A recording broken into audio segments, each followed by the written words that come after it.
our online Unicorn Battle Asia. My name is Zelena Evtushenko. I'm head of Startup Battles Asia. And now let me introduce my colleague, Anna Fedorova, Chief Partnership Officer of Startup Network and CEO of Unicorn Hub. Anna? Hi, Leonard. Do you see my screen? Is it full screen? Yeah, it's okay. Okay, wonderful. Glad to see you all today at our Unicorn Cup, and that is happening due to our wonderful sponsors. Network VC California Seed Fund is our platinum sponsor, and Silicon Valley Syndicate Club, our golden sponsor. Sci-Fi, Silicon Finance Acceleration Program, is our silver sponsor. I would like to remind you that you are participating in the world's largest startup pitch competition in 2020. And the finals will be happening on November 20th and on November 19th probably as well, because we just learned that we're gonna have them online due to the restrictions that are persistent in the United States. And everybody is welcome to join us, and the winner of today's Unicorn Battle will also be presenting Asia and Australia in this competition. We also highly encourage every one of you mark those days in your calendar and participate also in our Startup Expo. We will have startups from all over the world. All the prominent ideas and innovations, you'll be able to see them, interact closely with all the founders, and see all the solutions. This is the second season of our Unicorn Cup. Our preliminary local unicorn battles are being held on all continents with participants from 125 countries all over the world in 4 industries. We are doing this season health tech, vertical fintech, AI, and general unicorn battles with no special focus, but discovering the most prominent startups that will define tomorrow's future. And we in our company believe that all good ideas come true only with like-minded people, and truly global achievements are impossible without the support of partners. So everyone is welcome to be our partner. Please contact me, contact our wonderful girls, and we will talk about it some more. Let me present our ecosystem. We are a smart ecosystem that consists of various software solutions and internet platforms that unite startups, investors, business angels, and professionals in single business space, which makes it possible to solve quickly and efficiently any task in the field of innovation and startups. I'm happy to introduce you to the heart of our ecosystem, Startup Network itself. It's a marketplace for startups, businesses, investors, and service providers. The Unicorn Battle is the oldest part of our ecosystem. Unicorn Battle is an open competition for startups where they pitch for private investors and venture funds. We started our battles already 11 years ago, and as you see, we traveled all over the world with them, and many of you traveled with us. Thanks to our battles right now online, it's easy to do that, but when they were offline, we're glad to see you everywhere. And we had done already 220 events all over the world, and we are really good in picking the best startups that pitch live, because our winners had raised already more than 120 million. And our VC community is really great community of top VCs from all over the world. Sci-Fi is a special program that designated for startups willing to apply to top American accelerators. We help them to relocate and grant them funds and services worth $50,000. So please apply to our program if you're a prominent startup. And the recent part of our smart family is Network VC Fund with 2 current strategies. First one, to participate as an investor in our pre-acceleration program for the chosen startups. And second one, to be a lead investor in Silicon Valley Syndicate Fund. Our Silicon Valley Syndicate Fund is a special structure that allows venture syndicates for different startups to be easily organized. Now, any private investor with a check from $10,000 is able to join our syndicates and get an access to the best startups that we have found through our global network. And to present the special entity for the VCs, I would like to give a floor to Natalie, my colleague. Natalie, are you here? Yeah, thank you, Anna. Hello, everybody, and I'm glad to see you here today. I'd like to introduce you to our new project, VC House. This is an invitation-only online community and a network created exclusively for VCs, where they can exchange deals which they participate in as active investors. And what is more, it will be also a platform for specialized offline LPGP events, where family offices and institutional investors have an opportunity to meet VC funds. If you have any questions or would like to join the VC House, please don't hesitate to contact me directly. My contact details will be in the chat. And now I'd like to return the floor to Lena and Kate, who are the hosts for today's event. They will lead you through our unicorn battle in Asia. Kate? Thank you, Natalie. Of course, today I want to express my gratitude to our partners. First of all, to GHV Accelerator for its support and developing startup ecosystem around the globe, and especially in the Asia region. To compliance platform Clean, that is easy to understand, looks good, and protects your business immediately. I advise you to check its website. And of course, to our community partners,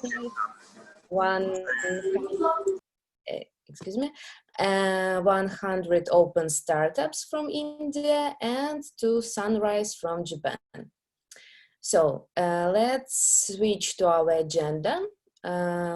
How are we going to move on? First of all, our judges will introduce themselves. Then we will listen a pitch session of the top 10 Asia startups. And after the jury voting will be done, we will find out who will take part in the Unicorn Cup final on November. And at the end of the event, we will have a little networking part where you can hear some insights, discuss the future of investments, and know each other a little bit better. So I wish you a pleasant time, relax, and stay with us until the end of the event. Thank you. Oh, Lena, excuse me, you were unmuted. Unmute yourself, please. Hello, I'm sorry. It's Kate? Yeah. So thank you so much, Kate. Thank you, girls. Before we'll start the pitch competition, please greet our honored judges who volunteered their valuable time to our event today. Dear judges, please introduce yourselves and funds you represent shortly in 1 minute, pointing out the industry, check size, state, and geography locations of startups you invest in. Who would like to be the first one? Alexander, are you with us today? Yes, of course, Lena. Please. Thank you very much. Hello. Our seed fund is industry agnostic, and usually we invest from 50 to 250K. We prefer to invest in US or Europe, but now we are starting to look for other continents as well. Thank you very much, Lena. Thank you. Welcome, Alexander. So, guys, who would like to be the next one? I'll go. Hi. Okay. Can I go? Yes, please, Farad. Yeah. Hi. So thank you so much for inviting me to this event. Our program, we have the 100 Open Angels. The check size is 50 to 300K. And we have made already about 160 investments. And this is global, and it is sector agnostic. And this is actually running on the 100 Open Startups program, which is the world's largest open innovation program, which is driven by corporations. We have 5,000 corporate members. And so we're building this as an early stage startup ecosystem to help the startups all over the world to succeed through our program, to build business and to also to secure investments. Thank you. Thank you so much and welcome on board. Next one, please, guys. Yeah, I'll go next maybe. Hi, I'm Kailash Nath. I'm part of Bharat Innovation Fund. We are an early stage venture capital firm investing in startups developing globally competitive technology IP-driven products. We're sector agnostic. We invest in pre-Series A, Series A, and selectively Series B rounds of funding. Our check sizes our first check sizes range from anywhere between $1 million to $2.5 million is what we have done so far. We're actively investing.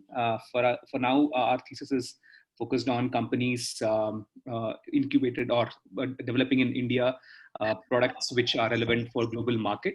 And we're looking to make, we have made up 7 investments so far, look to make many more in the next couple of years.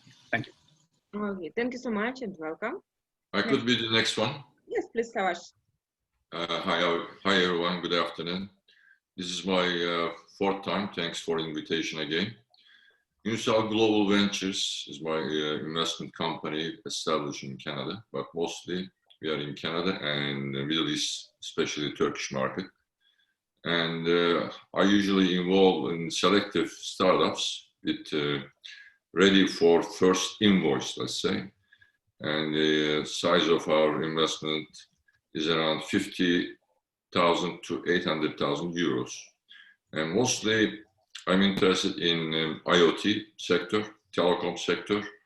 And recently I'm looking for nice, let's say, fintech companies who's going to easily make the digital payment on the next telecom, let's say, century. Thanks for the invitation once again. Thank you so much. Welcome. Welcome. Next one, please. Yeah, my name's Gary Fowler, and it's great to be here. And I am the CEO, president, co-founder of GSD Venture Studios. We're building, I've had 3 funds, a seed fund, a $100 million fund, and now another $100 million fund. 2 deployed. The next one is Impact Fund out of Atlanta. I'm a serial entrepreneur, a unicorn breeder. I've had now my 2nd billion-dollar company, and I love artificial intelligence. Write about a lot. I've written almost 80 articles in the last year about AI. And we curate companies. It's GSD Venture Studios. So we go around the world looking for the best AI companies to curate them. And the good news is about it, we've created 2 unicorns and we're looking for more. So thank you. It's great to be here. Thank you. Welcome on board. Next one, please. Hi, Lena. I'm happy to go next. Saga. Yes, please. Hello. Hello. Yes, it's. Yeah. Hi, my name's Agar. I'm from Future Health. I'm based in Singapore. I'm co-founder and managing partner of our angel investment group here. We focus predominantly on healthcare and healthcare technology, and we generally look for companies that are beyond proof of concept and maybe their first handful of customers. Check size range between $50,000 to $500,000, but we also look to syndicate up to about Series A. So looking forward to hearing everyone today and very excited about being here. Thank you. Thank you. Thank you so much. Welcome. I can go next. This side Sagar, if you can hear me. Yeah. So I'm from Indonesia, Jakarta. We are an Indonesia focused fund. We have recently launched our fund and we invest pre-seed to seed or maximum to pre-series A. We invest anywhere between 25K to 250K US dollars. We can come as early as if it is needed. At this moment, we are looking to invest only in gender diverse and diverse team. That's our core thesis. And we are sector agnostic. Thank you. Thank you. Welcome. Next one, please. I'm going to go. Thank you very much for having me over Team Startup Network. My name is Preeti Chaudhary and I'm based out of India. I'm the founder of LinkedIn Local India and head of investments, partnerships and alliances at InfoQuest LLP. Sector agnostic, check sizes between 25K to 150K. All the best to everybody participating today. It's great to be back. Thank you. Have a good day all. Thank you, Preeti. Great, I can go next. Thanks, Preeti. And hi, Lena and Anna. Great to be here again and great to see a lot of familiar faces. My name is Fredrik Tuk. I'm from Denmark, Copenhagen, where I'm working for a company called Merge Drilling and heading up innovation scouting. So we are looking for startups that can both that we can invest in and that we can work together with globally. And we have started to invest in all the way from $100 to $1 million in interesting startups. So looking forward to hear a lot of interesting cases today. Oh, great. Welcome on board. Thank you so much. Would like to be the next one, guys? I'll go next. So hi, everyone. I'm Francis from Warpgate Ventures. So we're a venture studio based here in Manila, Philippines. We partner with entrepreneurs and we invest into the technology products that they want to build. And that's kind of how we get started. On the other hand, I also represent a fund called Unifier Ventures. It's an early stage company that focuses more or less on HR and for health tech and the rest. So yeah, thanks guys for having me. Thank you so much. Welcome on board. Next one, please. Hi, Elena, I can go next. Yes, please. Okay, this is Subrata here.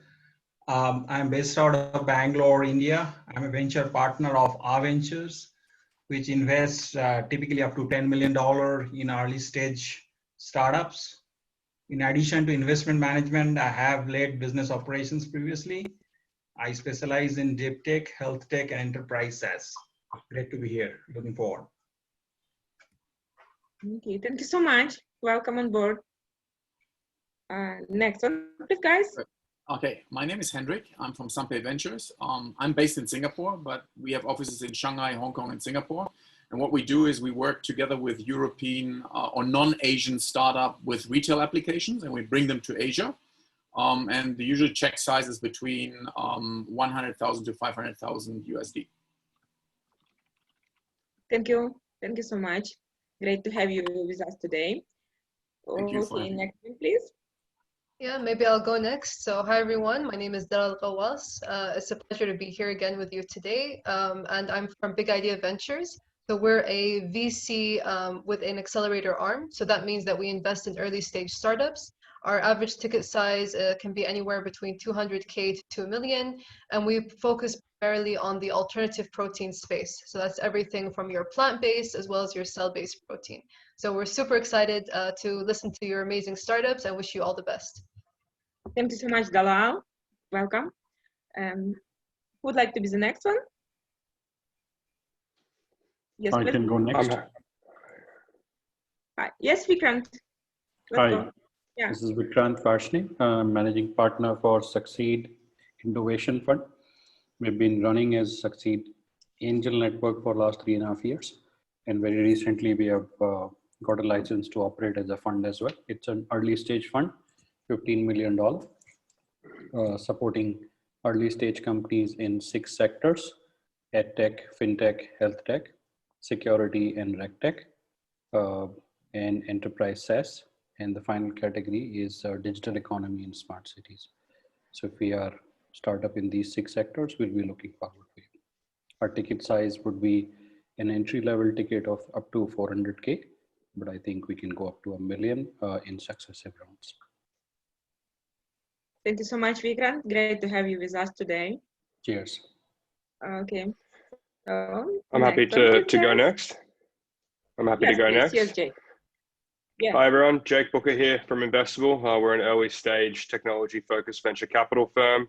We have a collective portfolio of over 80 seed stage investments and have been deploying since 2015. We're industry agnostic, ex-biotech, we're model agnostic, and while we have an Asia Pacific focus, we have a relative indifference to geography, and that if it's the right founder and the right opportunity, happy to deploy capital globally. We have a hybrid model. Our fund leads all of our investments, and when appropriate, our club and syndicate can follow. Our initial checks range from $200,000 to $500,000 from the fund, and we hold capacity to follow on, and our club has committed north of $5 million in the past into a single opportunity, and it's a pleasure to connect with you all and looking forward to the event.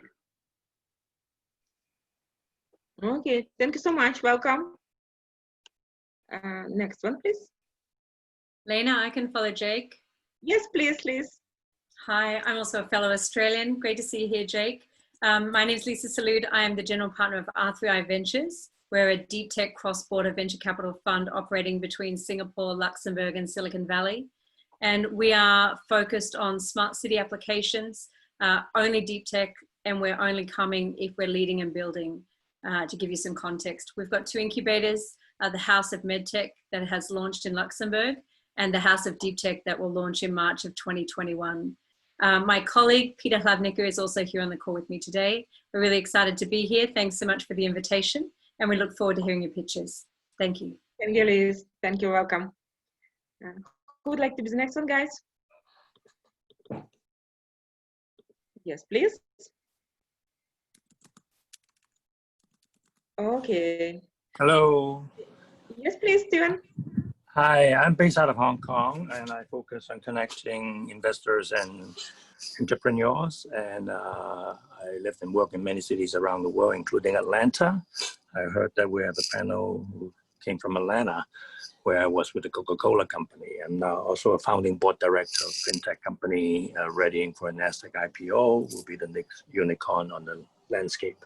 So look forward to the event. Thanks. Thank you so much, Steven. Welcome.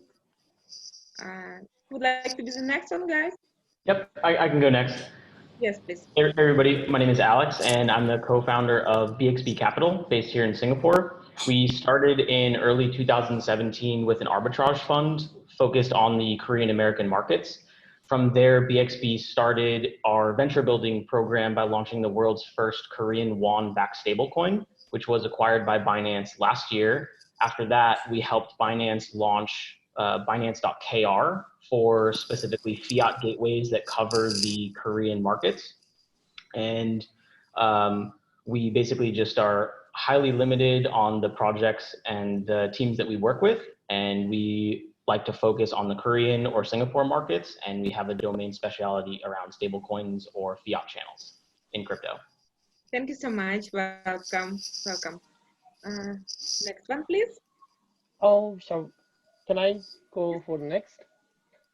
Yes, please. Hello. My name is Kanehiro from Algorize, and if actually I'm not the venture capital side, but if you have any stories or the possibilities trying to see the Japanese market, I'm based in Tokyo, Shibuya, so I can connect you to Japanese corporations, also the organization or institutions. Thank you. Thank you. Thank you so much. Welcome. Next one, please. Yes, please.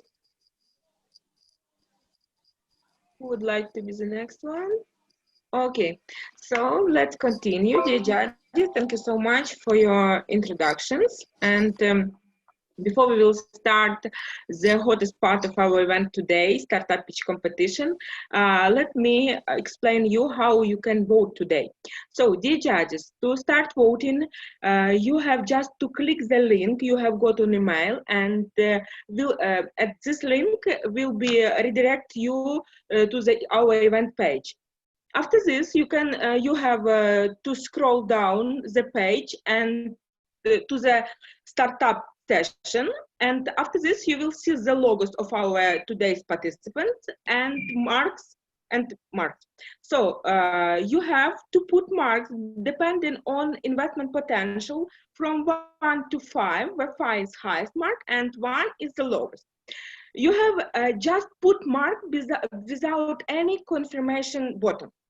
After this, pay attention that you could change marks before the voting will be closed.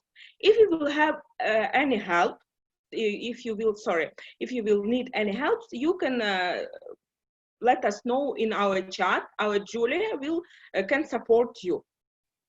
So next information is for our attendees today. Attendees, this information for you, and you have a great opportunity to support our participants too. For it, you can register at event page and give your favorite startup today. Our participants need your help and need your support. So today we will have 10 startups 10 participants and 10 startups. Every startup will have 3 minutes for the pitch and another 3 minutes for the Q&A from our dear judges. Let's start. That's all from my side right now, and let's start. Lena, one question before we start. Yes, please.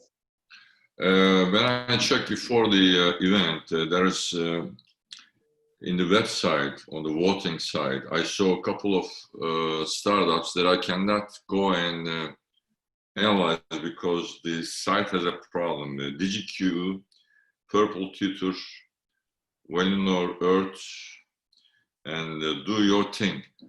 This website doesn't work somehow. Is it me only, or is it something wrong with the presentation? I cannot go in and look into it. Can you check, please? Thank Yes, you. please. Yes, we will check it right now. Yeah, thank you.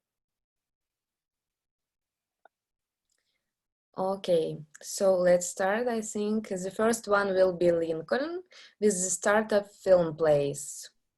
Are you ready? Hi, yeah. Can you guys hear me? Yes, we hear and see you. Okay. Yeah, we can see you. Oh, okay, cool. So should I start? Yes, but Okay. share the screen, yeah.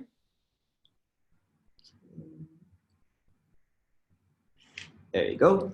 So a little bit information about myself. I'm Lincoln from Singapore, and I realized there's actually one I have been in the film and media industry for about like 8 to 9 years. And I realized there's actually one big problem within the industry, and that is actually to find film locations. And this is actually why I founded Film Place. So traditionally, it actually takes 4 to 7 days to do location scouting. But with Film Place, we are able to actually bring it down to only a few hours. And on top of that, we have transparent pricing and multiple protections. So there's no risk involved by using Film Place. We help to solve the industry problem around the globe. On top of that, just a background of the market. So there's actually more than 100,000 videos being uploaded online every single day. I'm talking about professionally done videos that require at least 3 locations per video. So that's roughly the market size. And at this point of time, just purely through word of mouth, we are already getting more than 1.2 thousand community members signing up on our platform. As for market opportunity, we are looking at an immediate addressable market of $35 billion. So we are the only full service end-to-end platform in Asia that connects between venue owner and brands or film companies. And we actually have multiple filters that allows them to search for unique film locations in key cities. And if we are looking about a $1.2 thousand transaction, we are roughly talking about a 22% revenue. That's roughly about $264. And whatever that I just mentioned, we are only talking about a platform fee itself. So for us, we actually come up with a 6th revenue route that will allow us to generate revenue, such as our customized location fee, our host ad space, very similar to how Google SEM works, but for our hosts, our franchising fee, filmmaker subscription, as well as our third-party fee. And of course, whatever that I just mentioned, we are not just going to settle on location alone. Location is just one of the things that we plan to kick off, but we plan to use the same platform to go into like equipment, props, cast and crew, and even like post-production. And here are some of my key team. Myself, I'm the CEO and founder. I have a CTO from Singapore. I have a CSO from Taiwan, and I have a CFO from Singapore as well.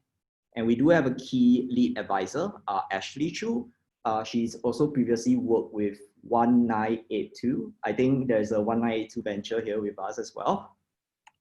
And currently we are in Singapore, Malaysia, Taiwan. We are entering South Korea, and that is supported by the government itself. And we also have a support office in India. And of course, we plan to go to the globe within the next matter of 1 to 2 years. Thank you. Thank you so much. Great speech. Thank you. Did judges, do you have any questions? Yes, please.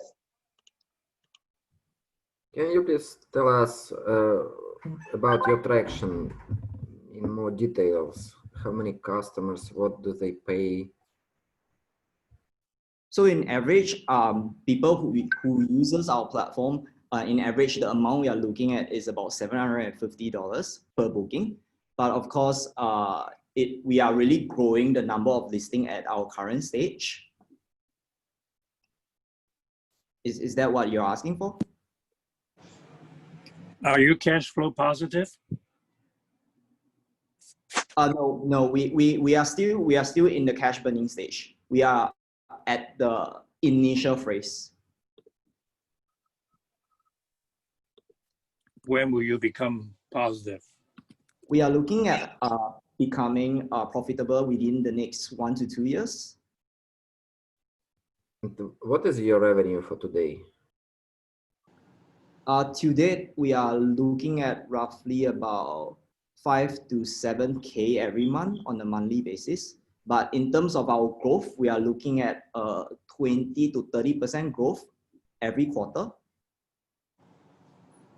From our last quarter to this quarter, actually, we have a peak of close to 100% growth because of the COVID-19. And COVID-19 sort of helped us boost up our platform because they can't really do rev feed.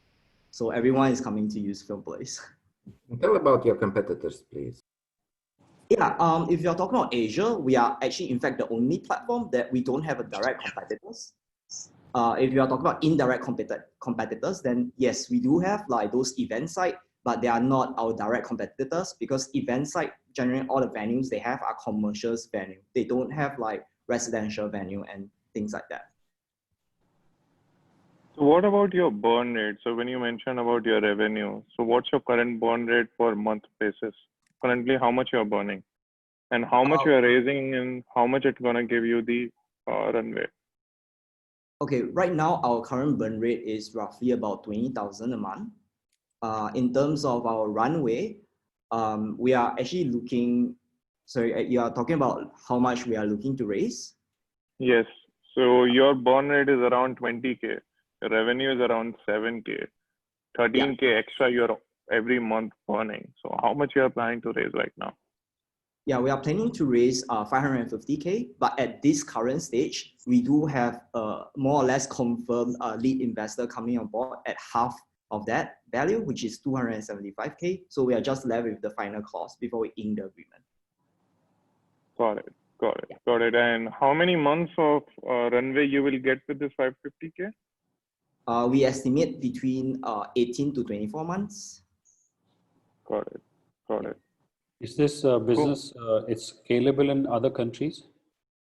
Yeah, of course. We localize the entire platform to make sure that we are able to scale without us even having to have a physical presence in that country itself. And what are you doing from India for this business? Right now, India is our support office. So we haven't start in terms of getting listing or bookings, but we plan to do that in the next 1 to 2 years time. Sure, thank you. Yeah. Do you also take care of the logistic in addition to booking the venue for filmmaker? Yeah. Logistics in terms of like hotel booking and other kind of things. Yes, so we have this service. Remember I talked about the customized location. So that is, we call it our Premium Plus solution. So our Premium Plus solution actually provides a customized solution for our enterprise client who wish to have add-on services from us. Got it, okay. Yeah. And all this is actually done automatic by our AI system. So we are building this AI system that will be able to automate the entire process for our enterprise client as well. Mm-hmm. Thank you so much. Dear judges, when you ask something, please open your camera. Thank you. Thank you, Lincoln. We need to move on. The next one will be Simon from Handprint. Hello, hello. Let me quickly figure out which screen to share. It should be this one. Okay, can you see the slides? Yes. All right. So what is your purpose as an organization and as an individual?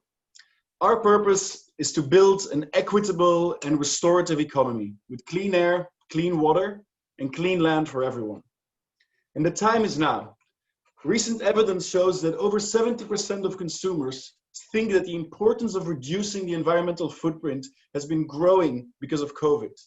But many companies still struggle to meet these new consumer needs. They lack the time and resources to tackle sustainability head on. They don't know how to integrate sustainability into their processes, and they have absolutely no idea how to involve their customers. That's where Handprint comes in. Handprint is a plug-and-play sustainability platform that provides clients with a wide choice of impact projects.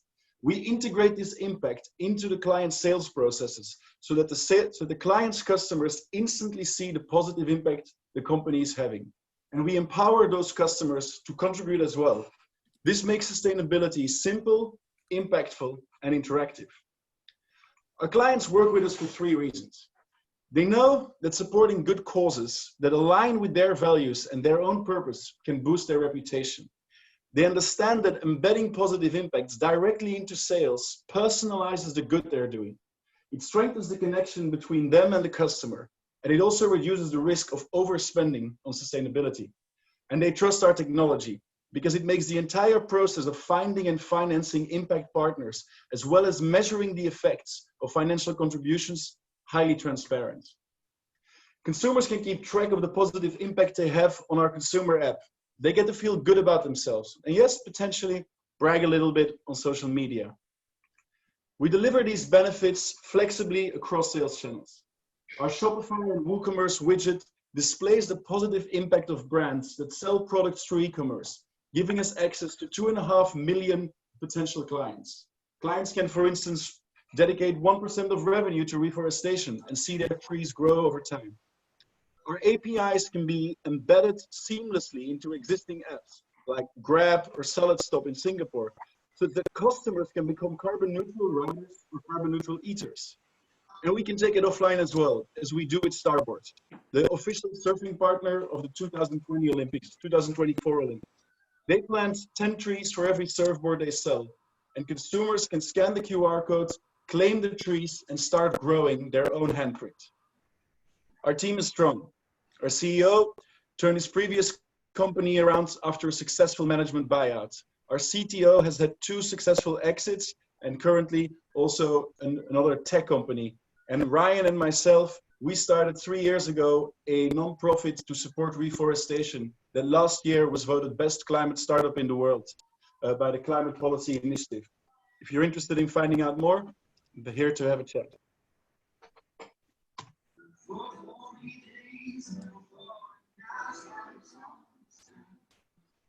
All right. This music is not coming from my...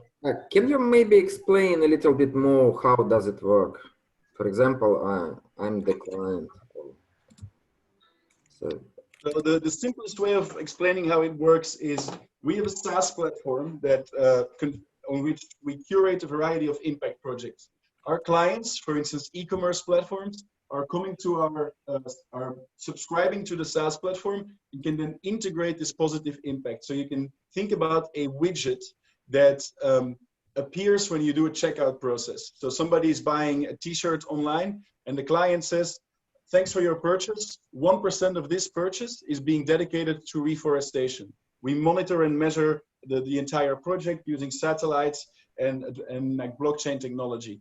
But we also incentivize the client to ask the customer, hey, we are adding 1% to reforestation. Maybe you want to donate a little bit as well. And then we enable that in the same checkout process so that we minimize the financial flows because those are otherwise very expensive. We just have monthly settlement with the client, but we enable the client to really make the contributions they're making to good causes, to make them highly interactive, to get the consumers involved. And then we incentivize the consumers to download the application and start growing their positive impact by appearing in as many different e-commerce and in the future also offline platforms as we can. Okay, thank you. Now I understand. How do you make money, and are you profitable now? We are absolutely not profitable now. We just raised close to $400,000 US in love money. We've only started this company about 6-7 months ago. But the way we make money is a combination of 3 things. So firstly, let me just see if I can move the slide here. So handprint is free for people, but freemium for corporate. So we have a subscription fee that offers, like, if you don't want to pay, you can have some kind of positive impact, but it's very limited. If you want to do more, then you want to have better detail, you want to have more information, you want to have more regular updates, you want to receive social media stories from the local projects that you can integrate in your Instagram or in your Facebook. For those kind of services, you will pay. Then we make sure that we are covering our expenses by also charging for volume of traffic. So if there's a lot of different consumers that are becoming part of an impact community that we create for this company, then the company will pay more for this. And then there is, in the future, as I said, we are not quite there yet, but there is a great potential for monetizing data, because we will have information about different consumer networks that basically are interested in specific types of positive impact. And we will be able to sell those data, sell this information to related brands, to brands with partially overlapping networks of consumers, and say, hey, we have a network of 2,000 consumers here, and 500 of those are already in your network. If you want to talk to the other 1,500, we can help you with that. Okay. Okay, thank you so much. The judges, any questions else? What is your exit strategy? Well, we are actually thinking about, we don't want to exit. We want to go for an IPO, but we have already been talking, like, there are big marketing agencies that would be potential options. So one of our advisors on the board is the former CEO of Omnicom. There is definitely interest from these agencies. We've been talking with Edelman in PR as well. They think there is a really scalable business model here that is something that PR and marketing agencies typically don't do. They're very good at selling time, they're very good at selling scale. So those might be exit opportunities, but our plan is to go to an IPO. Thank you. Okay, thank you so much, Arman. Right. Great. Thanks for your questions. Yes, please. So, last question. Oh, no. Okay. Your question? No, it's okay. Maybe there isn't a question anymore. Okay. Anyway, I'm available. Thanks for listening, guys. Appreciate it much. Okay, you can continue in chat, and the next one is Valinor Earth. Hi. Hi. Your 3 minutes starts. Hi, my name is Brajeshwar. I'm one of the 3 co-founders of Valinor Earth. We use satellite imagery data to build tools and solutions for smart and precision farming. Probably we don't see the presentation. Oh no, we see. Sorry. It's okay. Go ahead. Okay. Let's continue. Yeah, we are a team of experienced founders, engineers, product designers, and ag tech experts. We see that India has the highest agricultural land in the world. Half of the population is involved in farming.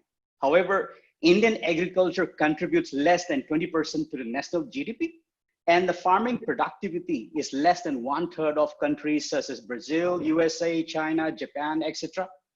And the national and state level funds earmarked for technology in agriculture remains underutilized.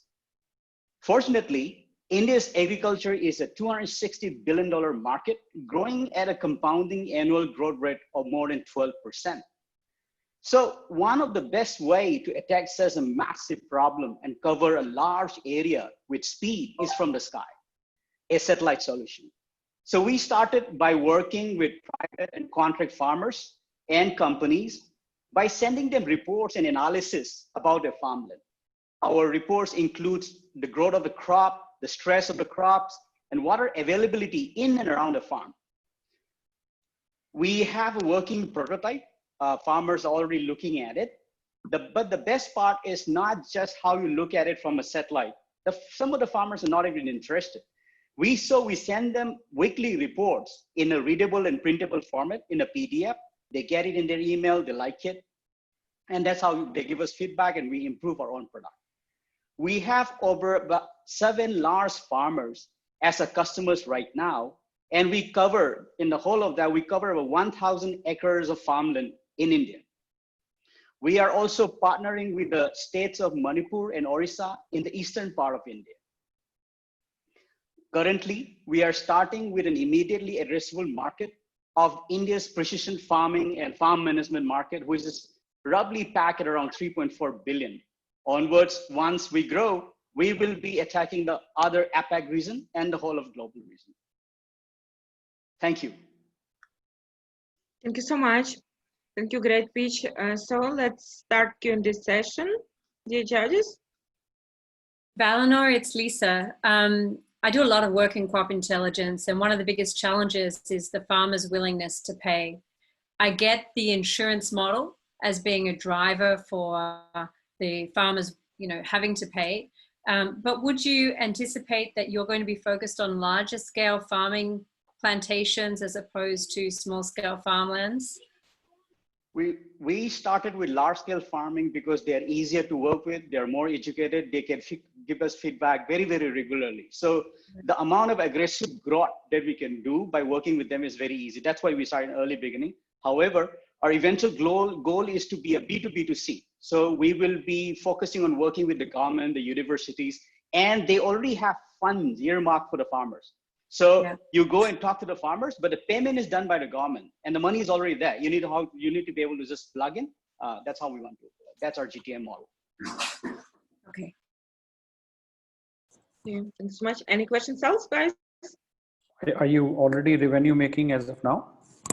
No, we don't expect to be for quite a while. We will start charging the customers though from January 2021. Valinor, you're competing with people who deliver text messages to farmers on their non-smartphones with the same kind of intelligence. How do you expect to adapt to that? Because getting a weekly based report as opposed to a real-time report around where your farming issues are can obviously affect yield. How does a point in time weekly report help me as a farmer? Yeah, so we are tech early. That's why we do this weekly report. Otherwise, we are already starting with a dashboard so you can have real-time information. We are a small team of 4 people. That's why we're working to do that so we can get feedback. And our satellite imagery data comes every 5 days. So it's practically cost efficient for us to do that. But in the future, nothing is stopped. It's just a feature turn on for us to make it real time. Last one more question, Lena. Sure. Which space agency are you working with to get your data? So we consume Sentinel-2. We tried a little bit of a Sentinel-1 with the radar data, but the amount of iota, the difference of efficiency from one to the other is not much effective for us at the moment. Sentinel-2 is mostly. We are talking quite a lot with Planet, but it's too costly for us to consume that yet. You may want to talk to the Netherlands Space Agency because they're giving it away for free. Which one? The Netherlands Space Agency.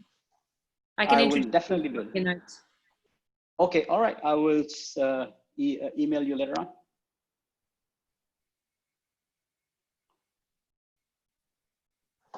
Okay, so any questions else, guys? Okay, so Kate, let's continue. Thank you. The next one will be Wim from Mobimatter.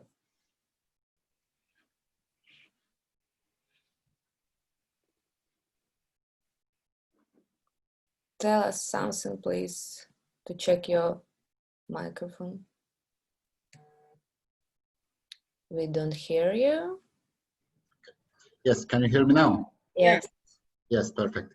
Hello, this is Ibrahim. I'm from Mobimatter, and we are in the telecom space, digitizing the telecom buying experience. So very shortly about the telecom industry, it's a worldwide $1 trillion industry, and in MENA region alone, it is about $50 billion of revenues. Digital channels today are mostly proprietary to the telecom companies, and the vast majority of the revenues are being generated offline. However, the industry is being disrupted by new technologies such as eSIM, as well as shift towards digital buying among the consumer preferences. So what we do is we have a platform that we integrate with mobile operators according to their systems, according to their processes, according to regulatory requirements. So we make it, we do the custom integration with each one of them, and then in turn enable standardized APIs for e-tailers so that e-tailers can easily start selling telecom services, and telcos on the other hand can both expand their channels and also can manage multiple channels from one platform. This opens up a lot of interesting use cases, like opening up, for example, telecoms store in a shopping platform, cross-selling opportunities like selling travel connectivity to via the travel agencies or airlines, cross-selling a new connection with a device purchase. So digitization enables this to happen a lot faster and easier, especially utilizing the eSIM technology. Right now we are live, and we are integrated with already 7 partners, whose products we are selling and distributing. We in the pipeline we have some of the major operators in the region with whom the technical work is ongoing. And on the reseller side, we are in partnership with airlines, travel agencies, and also a few of the online shopping platforms in our region. We have an ambitious business plan of being profitable by year 3 from now, and the whole business is based on having a platform which is highly scalable, being able to carry hundreds of millions of transactions per year, and be secure and confidential enough to give comfort to all the parties to integrate with it. We have a highly experienced team, both in telecommunications and also in tech venture building, and we believe we are well positioned for success. Thank you. Thank you so much. Great speech. Any questions, guys? Yes, please. Who would like to be the first one? May I go first? Yes, Kate? Tavares. Hi, Wim. I'm from the telecom sector. I'm very interested in your startup, and you are saying that you are MVP ready. So that's a kind of vision right now, but I'm expecting the product is almost ready. Is it correct first? That's correct, yes. And, it is, yes, we keep on expanding it, but the base product is ready and it's actually live. Okay, well, you showed some of the references you already talked to, some of the retailers, and you are saying that this is a B2B business plan. Is it correct? That's correct, yes. So you are not interested when you say tailors, some small or telco users that like crowdfunding, they will sell to each other, but you are mainly interested on like travel agents or big food chains, etc. Is it correct?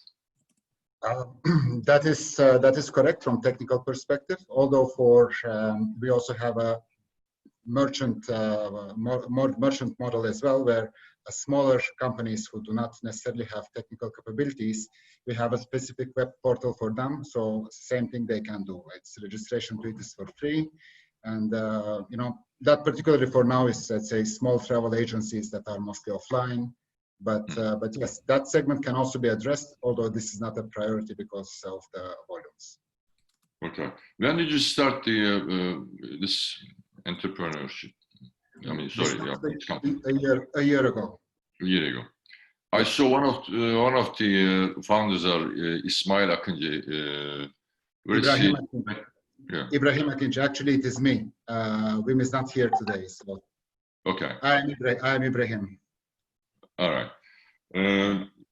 I didn't see so much detail on financials. Of course, it's a 10-page presentation. But I'm a former technical director of Turkcell, from Turkish GSM leading operator. And I might be interested to look into detailed financials also, if you don't mind. You can send me from my LinkedIn connection. We can talk in other time. I don't want to get more time of the other investors, but appreciate if you can give me a link or presentation on PDF form. Absolutely, we will do that. Okay, of course, we will sign a documentation, a non-disclosure agreement. Yes, sure. And last one, Wim, what's your competitor? Right? I mean, you're saying that there's a new startups coming up, but you didn't mention in your presentation.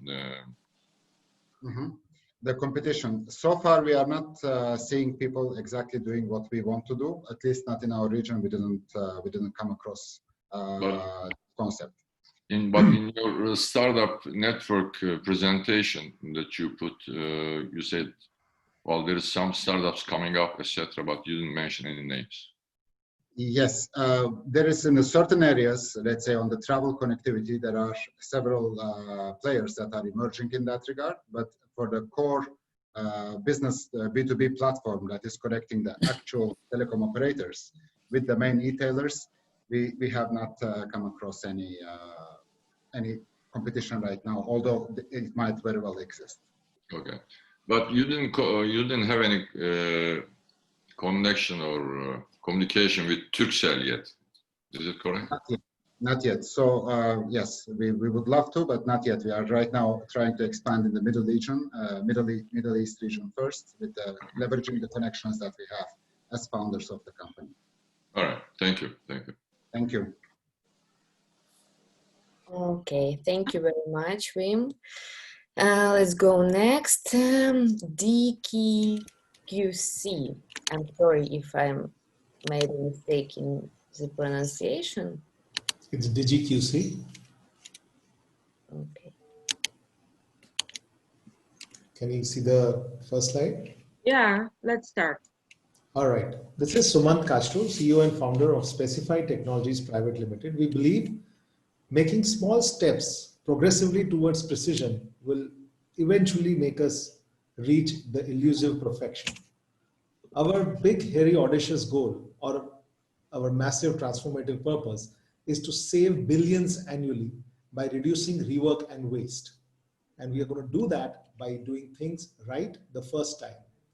Currently, we are targeting the construction industry, which has got an annual global turnover of $10 trillion, out of which 16%, as per McKinsey, is going into inefficiencies and waste. That's the piece that we are going after. How are we doing that? First, we have digitized the quality control processes by making it digital, authentic, real-time workflows, customized checklist and approval system. That is the product that we have already built called DGQC. But as we move forward, we're going to build in machine learning and artificial intelligence to make it even more precise. Why are we going after that? Quality control, the way it is right now, is a big mess. Time is wasted in duplication, standardization makes it inflexible, documents are doctored, lost, damaged, traceability and accountability is a big hassle, a big time lag between failure and remedy. And obviously there is lack of visibility from top management. There is data retrieval is almost impossible. And there is no way to evaluate the failure trends and improve from that. What are we doing about it? DigiQC is the way of digitizing and solving all of these problems. It's real time, on the job site, only by authorized persons, a very flexible framework that can fit any organization type. There is option of photo and voice recording to save typing time. It's stage-wise and connected, so various supply chains can converge and all the documentation gets connected. It's obviously searchable and very speedy retrieval because of the cloud computing. Instant notification make remedy and resolutions very fast. And of course, we learn from the previous mistakes through analytics and intelligence built into it. It's tamper-proof and uncircumventable, so fraud is avoided. And we have also built in remote approvals. That's our product, DigiQC. Why is it coming now? First of all, everyone has now started using smartphones on all job sites. We have got high data speeds, low cloud costs. Even though the complexity, the magnitude of the jobs are increasing, the senior team is limited. And by DigiQC, we leverage the Gen Z in the workforce to become their eyes and use the wisdom which is centrally located across the job sites. We do that because DigiQC in the cloud connects the entire organization, right from the executives and the managers who are mostly involved in the quality assurance and decision making, down to the site engineers who are on the job site, and sometimes the experts who are giving remote approvals. The remote approval is a very improved process where the inspector is on the job site and the expert can be anywhere in the world and can still provide their wisdom. Very soon, we will be coming up with our machine learning assisted artificial intelligence module, in which the job site engineer will get predictions from our smartphone interface on the level of confidence about whether the inspection that they're doing is worth passing or they should fail it. And we will obviously be building on top of that. We have been in several competitions, sometimes winning them, sometimes being the runner-up. And we launched our product during COVID, and still we are getting some traction from very reputed companies like HCP, Sangini, etc. With just a second month of traction for us. Myself, I have an MBA in finance from the States and a construction technology degree from SET Ahmedabad. I have 22 years of experience in real estate as well as in construction in US as well as in India. And my co-founder and CTO, Nachiket, he's a master's in computer technology and has more than 12 years of building world-class computer applications and cloud-based computing. We have everything that good founders should have to make their startup big. We believe our B2B SaaS product, DigiQC, will make quality measurable and build reputations of the people who use it. And of course, we will save the billions that we are going after. Thank you. Thank you. Thank you for great pitch. Any questions?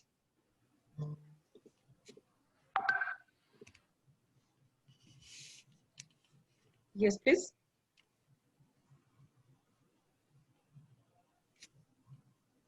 So, as I understand, you have just pilots for today, yes, correctly? Can you repeat, please?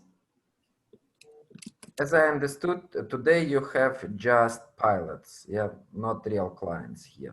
No, the companies I mentioned are real clients. We have received commitment fees from them, and they are all evaluating their organizations on the deployment. So rather than the entire company being on DigiQC, they have identified 2 or 3 projects each where we are already deployed and in the process of deploying, which it's been like 6 weeks since we started this.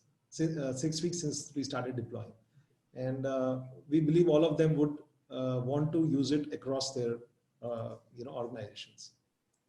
So what would be a typical customer persona? This will be a construction company, either a general contractor or a consulting company responsible for the entire job site. So in India, generally the owner has a team who controls construction and hires various contractors and subcontractors. But in US, the general contractor becomes the main person who would use it. So it depends on the nature of the contracts that they are. So sure. our What's the average transaction value you have assumed around these contracts? So yeah, I mean, we have 2 models. First one is the retail model, for which a user license would be given on an annual basis for $135, which is 10,000 rupees Indian. And an organization, if they go for an unlimited everything, would get the same thing for $9,900 per year, in which there would be no limits on the type of projects and the number of users. And again, we are not where we feel, I mean, we don't have product market fit yet. We are right now, we believe we have product solution fit. So we are also experimenting with different pricing models. But these numbers that I mentioned are based on our study of the very simplistic value proposition of the time that we are saving. The saving of the rework is, of course, a much higher value proposition. Okay. Have you done some pilots where the clients see the value? Yes, for 6 months we have been doing pilots. In fact, the company that is going to build the Parliament House of India has been our beta pilot client, and they have used it on 3 major projects, mostly mass housing and 1 aquarium. And in fact, a lot of the product features that we incorporated later on was based on their feedback. And there were one infrastructure company and one project management company. These three were the primary beta testers for us. And Great. alpha testing we did in projects which were closer to where we are based in Surat. Sure. Thank you. We are on iOS as well as Android. Thank you so much. Any questions else? Thank you. Let's continue. Yes, Kate, let's continue. Thank you. The next one is Purple Tutor, represented by Gaurav. Yeah, it's there. Yeah, can you see the screen? Yeah, full screen. Just could you make full screen? Yeah, sure. So, hi everybody. My name is Gaurav Purdy. I am the founder and CEO of Purple Tutor in the hot space of EdTech, which has been gaining a lot of news during the last couple of months. And the company I run is Purple Tutor. So essentially, we are in the space of computer science or computational thinking for kids. And this is a very hot space. Let me take you through parts of our journey over the last 1 year. So coding is a new frontier. It's a category in itself. It has become mainstream in a lot of countries. It is part of the curriculum. It's a fairly big space in countries that it's getting adopted in the curriculum. It's a space where large companies like White Hat, etc., can be made. It got recently acquired for $300 billion. And the demand is global. It is a space which has a demand of more than $100 billion globally. Our solution is in the live classes. That is self-learning, pre-recorded, but live classes have a lot of benefits in the sense that they're interactive, they're customized, and there is a large completion rate, nearly 100%. Our customer journey is such that we take a trial class in the segment of 6 to 14 years, and those are the customers that we onboard after a trial class. They come to us digitally on the platform and they're onboarded. And what do we teach them? We teach them various things like animation, app development, game design, Python, JavaScript. It's all via live classes. And if you see, one of the projects of a grade 8 student, it's Python invisibility cloak, right? This is what he's made. So fairly real life apps get made, like a BMI calculator or a translator app made by a student in Singapore.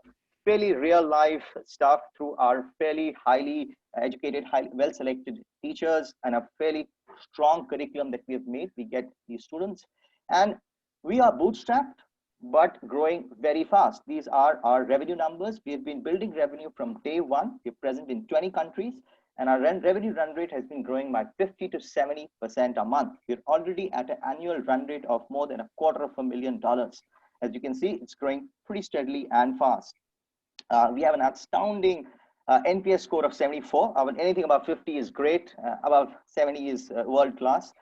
The other thing to note is the renewal rate is very, very high. That means customers who come to us, 9 out of 10 customers continue on the platform by buying more and more courses with us. So we have a very, very happy set of customers and a set of customers that continue on the platform. And if you see, we have a very strong focus on unit economics. So whether it's any country across the world, in India, US, South Asia, Middle East, we are unit economics positive on every country, even on the first sale that we make. We have been, I would say, operationally break even since March. And for the last 6 months, since the month of April, we have been profitable, cash flow positive. And how we differentiated, how we doing all this? It's because of the fact that we have a great product with a great set of teachers. Students from other platforms come and join us. And in the long run, how we're going to be very, very different is the fact that we are building something called an AI teacher, a tutor bot. It's a disruptive concept where a video like myself, which is on the screen talking to you, can actually be replaced by a bot and teaches the student. The teacher is in the background and actually looking to personalize the class. So it's typically what you're talking about, two great things. I think firstly, great personalization, great standardization, and really on-demand services. So that's what we look to build in the long run. We've already got a proof of concept ready and a great team to make this happen. So I'm the CEO, and if you see Yatish, my batchmate from IIT Bombay, he's the CTO, head of technology. Rajat, he's again also from IIT Bombay. So 3 of us from IIT Bombay who are running this with over 15 years of experience. Each of us, we've all been entrepreneurs. Rajat is the head of product. He's done his IIT BTech from 2004. He was in Carnegie Mellon, did a specialization in artificial intelligence and robotics. And after that, he's run a startup, one of the world's first wearable gaming startup. So we have a fairly strong team with Fatima, who's 20 years experience in the curriculum design space. Overall, we are 70 plus people. So that's where we are. That's been our journey over the last 1 year. Like I said, already running profitably for the last 5 months and at a $250,000 annual run rate already. Thank you. Thank you. Dear judges, do you have any questions? Can you tell us about your revenue in terms of US dollars? Yeah. So if, as I was saying, if I could display the slide. So we are at about, in the month of August, we did about $22,000 of revenue. This is the slide. If you see, this is the revenue growth rate, right? No, we don't see yet. Sorry. Yeah, these are the towers. So in the month of August, we did $22,000. The month before was 17 and 11. So this is how we've been growing over the last couple of months. As you can see, the towers, we're growing at about 50-70% a month. So what is constituting of your revenue and how much of that is recurring? So recurring would be about, I can tell you about the renewals would be typically constituting about 30-40%. The rest of it is the first portion first. What does constitute of your revenue? What is the revenue coming from? The revenue is cash receipts. That is what we constitute as revenue. So hard cash coming into the system. That it is composed of two components. One, it is of new customers coming into the platform. The other is customers who are buying and extending more classes. So that is renewal revenue. Yeah. And this is, of course, divided across geographies, Vikram. Right. So it's part of India, then rest of it is out of India. Sure. Thanks. And what's happened in the past months? Why you started to grow so fast? Sorry, could you repeat that question, Alexander? What's happened in the last few months? I see that you started to grow very fast. Yeah, I think we've got our product market fit right. I think, and then when we got our NPS scores, our recurring revenue, I think that was the time to decide that we need to press the accelerator. And that's what we have done, Alexander. And that's what you have seen. Once we pressed the accelerator, we started expanding, getting more customers because we knew the product had very, very strong acceptance. Those indicators are very strong for us. Just want to quickly ask you one thing. This specific space in India is getting extremely crowded at this moment.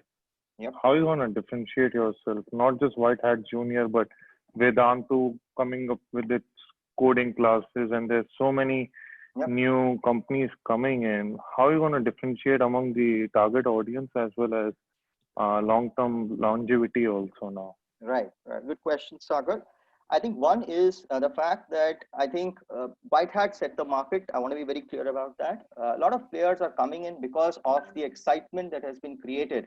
A lot of websites, including the player that you meant, actually copied our website, by the way. There have been a lot of players who've been replicating and they're sort of copying a lot of players in terms of their classes, the pedagogy, even the website, right? How we differentiate it, I think in the shorter run, it's going to be a great product, right? Easy to say, difficult to build. Like I said, a product is constituted of great content, platform, curriculum, pedagogy. Rajat Dhariwal, who's our Chief Product Officer, IIT Bombay 04, Carnegie Mellon 06, been a teacher at Rishi Valley School for a couple of years. He's spearheaded our curriculum piece and we've got it right. In teachers, we've built a great selection of teachers. Unlike other platforms, Sagar, teachers are of any particular degree. They can be BA, LLB, BCom graduates. For us, teachers are computer science graduates, number one. So we don't get anybody who just speaks good English in front of a student, right? The other is teacher training and monitoring. How are we going to be different in the long run? I think it's about the AI teacher, tutor bot. Like I'm talking to you, we are developing the technology that can actually replace the teacher. Initially, it would be actually the bot helps the teacher, right? Initially, it helps the teacher. It's going to be a set of tools that makes it a super teacher. And then the teacher helps the bot. Like the bot is actually interacting and the teacher is aiding. And the last stage is you get the bot to be independent of the teacher. So you in fact sell the bot's time. It's on demand any time of the day for the student. I hope that answers. It's kind of like Code Academy for older people. You can actually go and learn coding by having examples and spitting it out what you should code next, kind of a Yeah, thing. sort As a of, bot. sort of. And you will use a platform, something like Scratch or code.org as Yeah. a base layer to do Yeah, that yeah. as an open source. Yeah. Okay, cool. So I'm actually not doing any more investments in India, but I used to be working with a fund called Grey Matters Capital. I've been close networking in edtech space and have done few investments. Feel free to drop me something on LinkedIn. Sure, This I'll do space that. I'm observing for quite some time. If I can connect with someone, be happy I'll to do do that, Sagar. I'll do that, Sagar. Thank you so much. Any questions else, guys? Are you currently in China? No, Stephen, we are not in China as of now.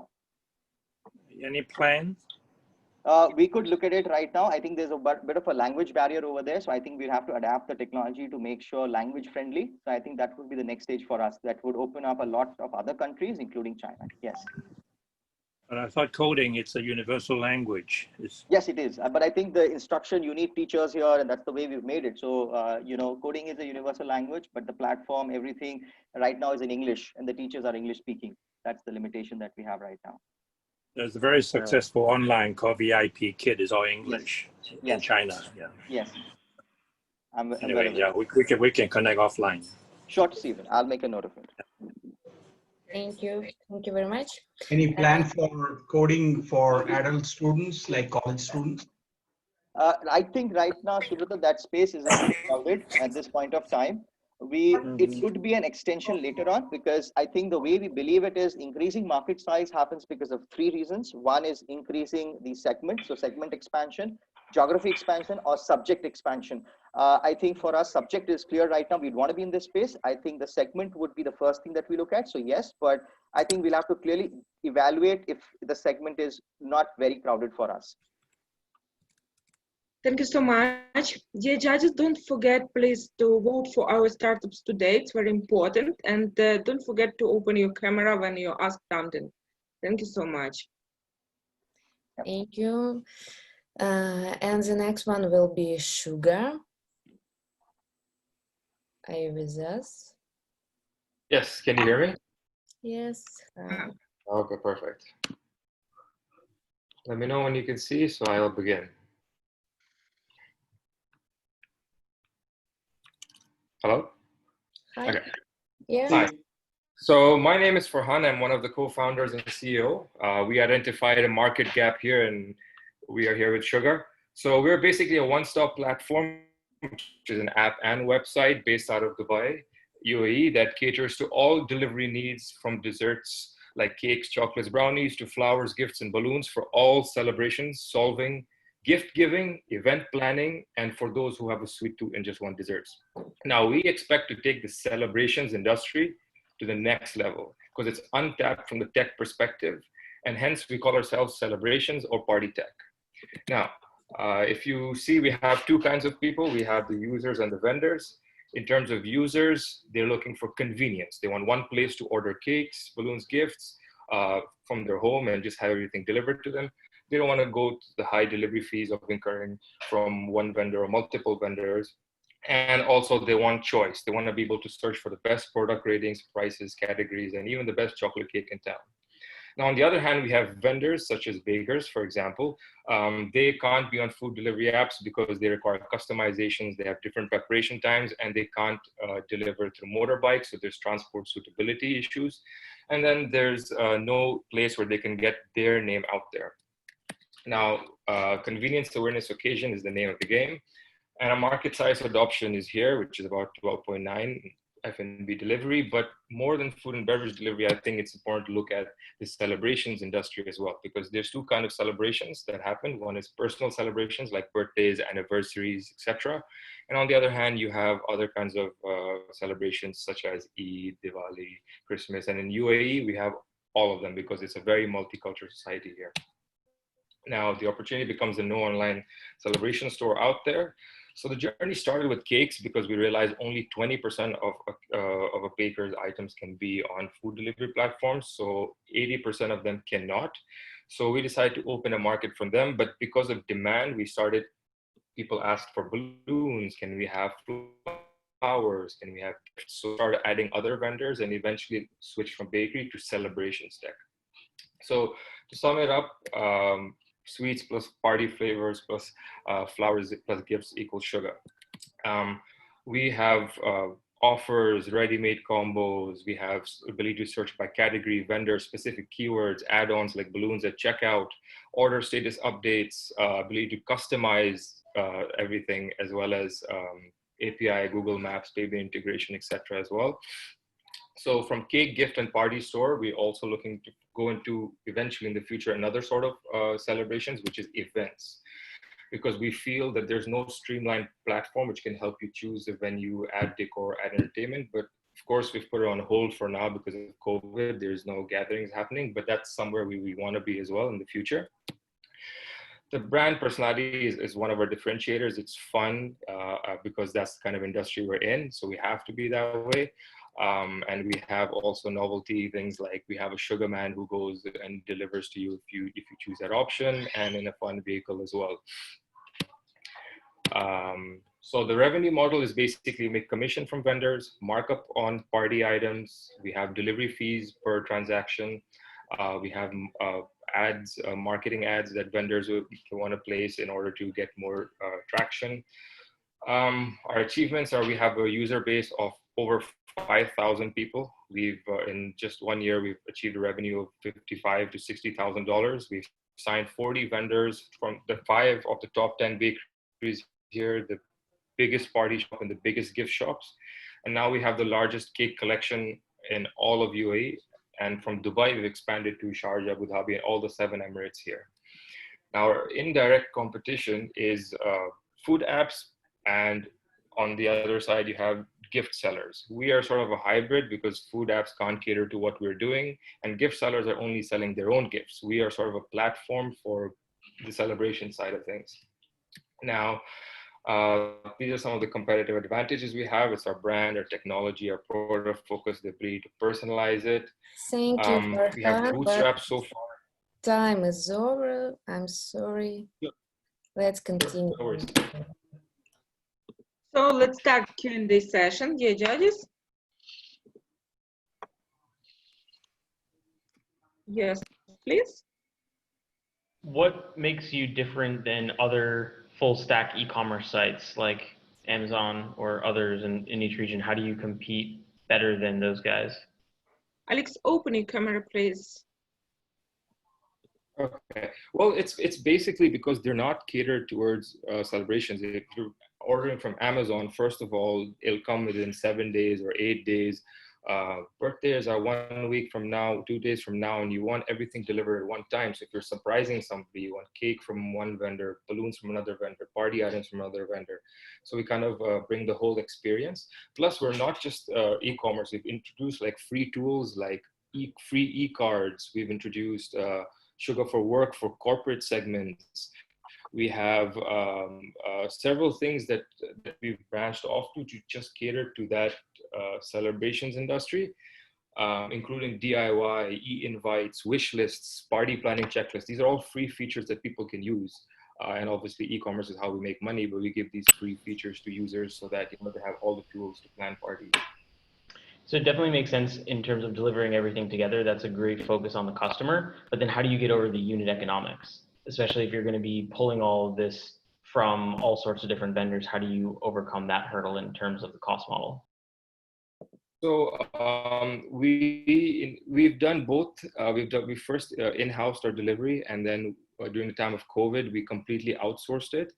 And then we came up with a pretty cool hybrid model of both in-house and out-house. But even with our outsourced partners, they've agreed to fix fees in regards to like any sort of requests that come in. So how our platform works is basically, and from the app, the order comes in, it hits the vendor's platform. He then accepts or rejects the order. Once it's accepted and it's ready for pickup, it then goes to delivery partner. So it's not, so even third-party delivery companies, we work with about 5 or 6 delivery companies here. So whoever accepts the request first, they start and they deliver the item or the items. Okay, thank you so much. Any questions else? Yes, please. Okay, so Kate, let's continue. Thank you. The next one is one song to shows our participant from Korea, South Korea. Are you ready? Tell us something.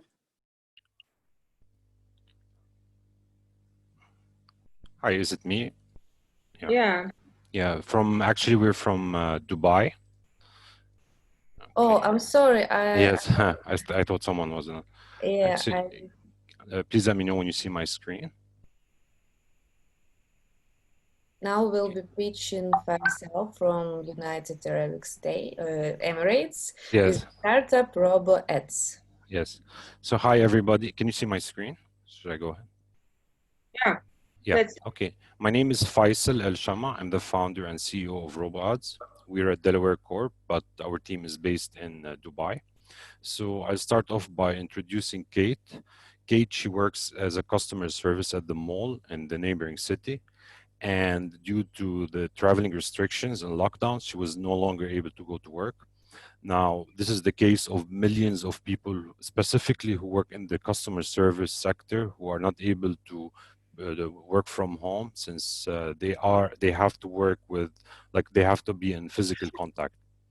So introducing Access, it's a platform that allows users to work from home and call a digital signage screen. So let's say there's a digital signage screen at the mall. The promoter or customer service or sales will be able to have a video live two-way teleconference with passing by clients. Now, when it comes to the digital signage screen, it could be a standalone screen, or it could be our RoboAds robot, which is the world's first digital signage robot, a fully autonomous robot that can roam around and showcase advertisements as well as live teleconferencing. Now, let me tell you how it works. So Access, it's a communication and collaboration platform. Basically, it's a chat app with different models. So let's say your company wants to give you access for telepresence. So they will add a PIN number and you'll receive a model for teleconferencing. And once you log in, you'll be able to log into different kiosks. And based on whether like a passing by client wants to talk to the promoter, or based on the AI analytics, it can analyze how many people are passing by. And you will get the AI engine will give you a live recommendation where you'll be able to make a call and talk to the people. How our business model works, we charge $190 per kiosk, and we charge per user specifically for the telepresence module, or other models around $15 per month. I will skip the market size because the video teleconferencing market has grown tremendously since 2018, which is how the figures were based on. Company milestones. So we started off by 2018. By June 2019, we developed the first MVP for the robot. And during March, we finalized the first robot. However, we pivoted into developing Access, the complete platform. So we're expecting revenue between 2021 around 3.49 million. And we'd like to start off by saying also that we're currently finalizing one project with one of our companies that have hundreds of promoters. And the project is worth around $750,000.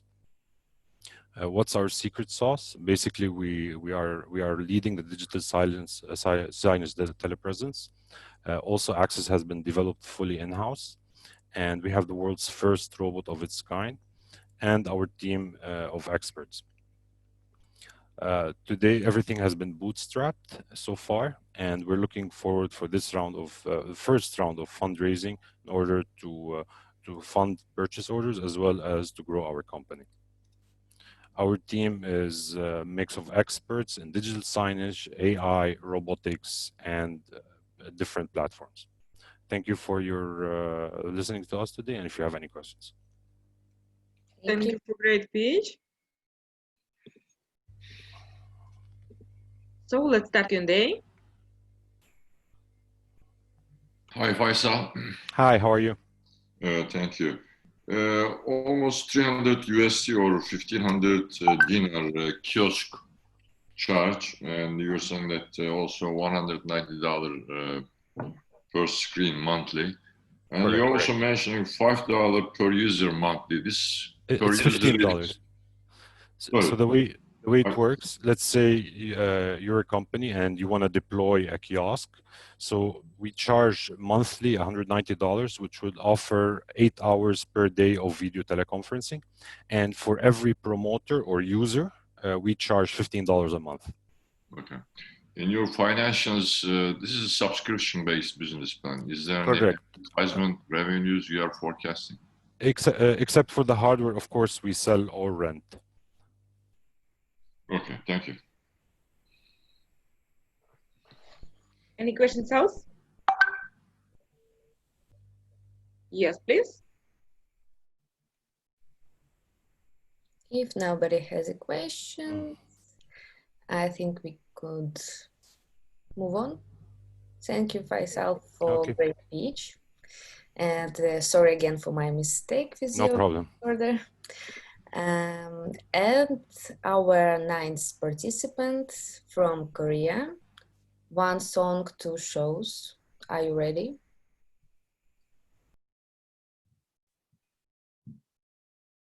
You're muted. We don't hear you. Hello, can you hear me? Yes. Hi. Okay, thank you. Hi, this is Young of One Song Two Shows, a user-created video battle and collaborative performance.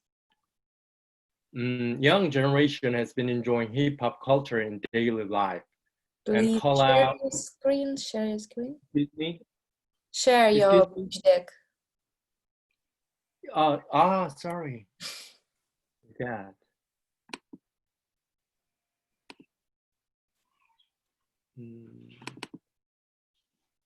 Can you see? Yeah.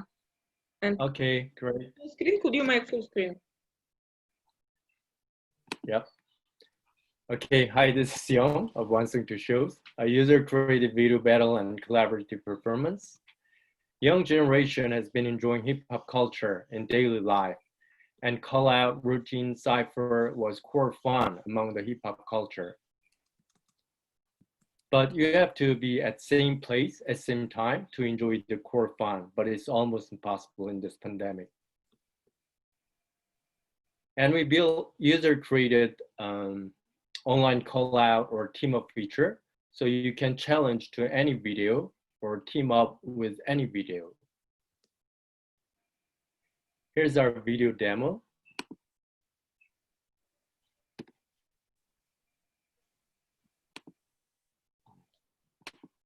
Lip sync, longboard, idol, you will battle, cup stacking, choreography which I like.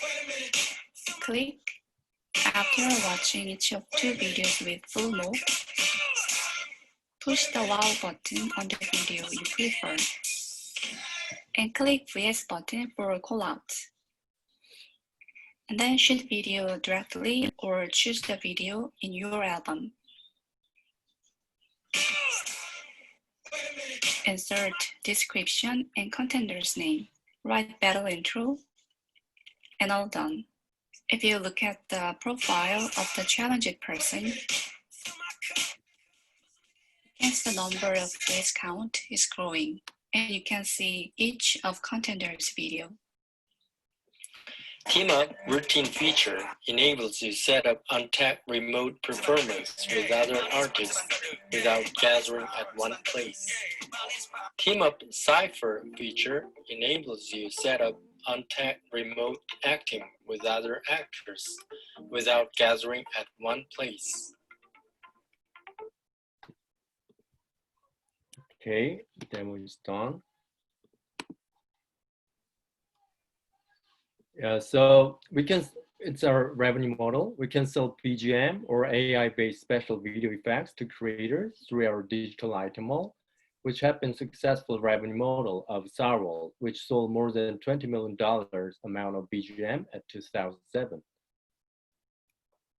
Number of call out or number of team up with friends feature can create viral participation. Our battle or collaboration feature can be a great tool for various dance or music festivals. Our co-founder was World B-Boy Champion at UK Dance Battle and choreograph director for Hollywood movies, including Shrek and many non-verbal musicals. And I founded Starworld, a Facebook of Korea, and Storyblender TechFront 40 finalists, which were M&A negotiation with YouTube team. Yeah, thank you for listening, and please leave some question or feedback. Thank you very much. I think some of our judges had problems with the watching of your video. So if it's possible, share the link to YouTube in our chat, okay? So everyone can see it. Or just probably tell us what was going there. Okay, from which page could you see? Number 5 slide. We didn't see your video. Can I turn it again? Yes. It does not work. We don't see it. I'll share the chatting too. Mm-hmm.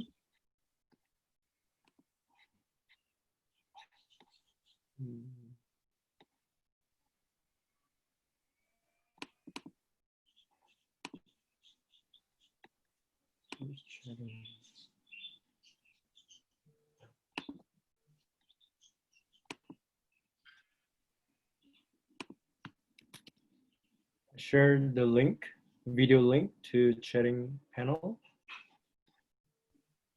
Thank you. We'll check it later. And now maybe somebody has questions. Did you hear page 6 to 10 then? Yes, we hear your pitch, but didn't watch your video. However, I remember that yesterday it worked, yes? Yes. Okay. Murphy's Law. We said to you that you must check everything before battle. Yeah. So maybe Jake, do you have questions to our participant? No? Okay, so. Okay, you can dance battle later. Okay, maybe after the watching video, our judges will write you in the chat. Thank you. And now it's time to our last participant. Thanks.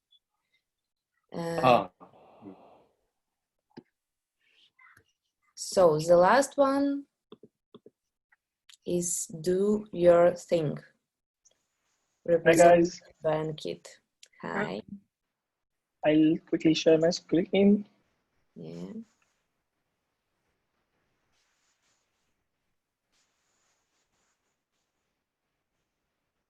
And can you guys see the screen? Yes.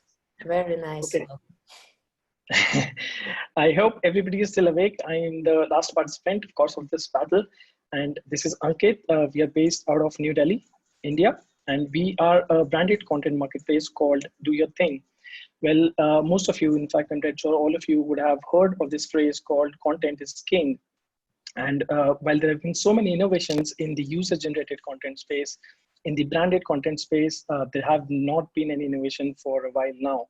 And all the brands, they are creating a lot of content and they need a lot of content for various activities. They typically have two options, either to get shoots done, which are super expensive and of course are non-scalable, or get stock footage from the likes of Shutterstock, or in the Indian case, Images Bazaar, and the likes of those.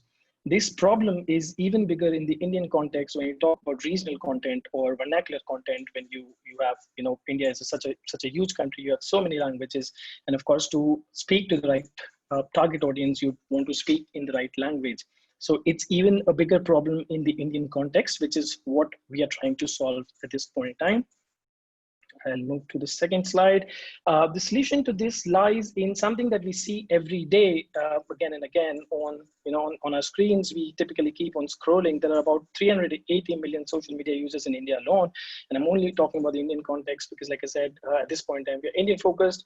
And even if you take an 80-20 rule, which typically would mean only 20% of these guys are creating content, we still have 76 million creators who are creating beautiful content on a daily basis. And these content pieces, most of the times, would have our favorite brands, our favorite products integrated, and we would love to talk about these brands and these products on our social media platforms. So we plan to use these guys and we plan to make them accessible to brands for their content or for their branded content requirements, which would be at brief or as per their brief and not your generic content, which you typically get from the Shutterstocks of the world or those expensive shoots that typically these brands would do. And with a very, very huge focus on the regional or vernacular content pieces, we are focusing to the Indian context or in the Indian scenario at this point in time. This also gives us a very brand advocacy kind of feature when these products, these users who are using these products also recommend these products to their friends and families. So typically we are a branded content marketplace. We connect users with brands. Our business model is very, very simple. We take about 20% of the total spends which are happening on the platform. So brands come on the platform, they put their brief live in terms of the kind of content they need.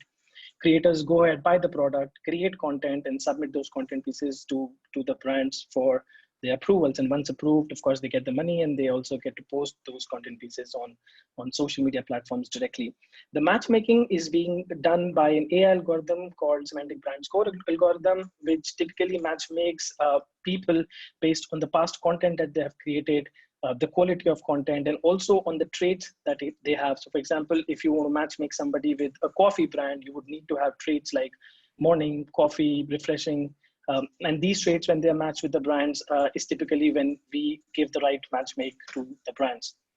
Recommended pricing is something that we're working on, which uses, again, AI and ML algorithms to figure out how much we're supposed to pay for a particular content piece based on the quality that these guys have in terms of the creation. In terms of numbers, so we have been operational for about a year now. We have worked with around 80 plus brands, both international or the bigger ones like MasterCards and Marks and Spencers, to the smaller ones, which are very Indian specific, like Soxitos, Claire's. Claire's is actually a Korean brand, so again international, but T-Trunk, Soxitos, these are smaller guys. We have done around 6.1 million in top line, which means this is the total sale value, out of which 30% or 20% is the margin that we do. Having said that, we've been doing around 30% margin in the last 1 year. So at this point in time, it's 30%, but in the future, we expect it to come down to about 20%. And there are about 20,000 plus creators in 6 languages. They can create content right now as a part of the community. In terms of team, so I am from the advertising industry, been there for about 12 years in India and the UK. I've worked with various brands.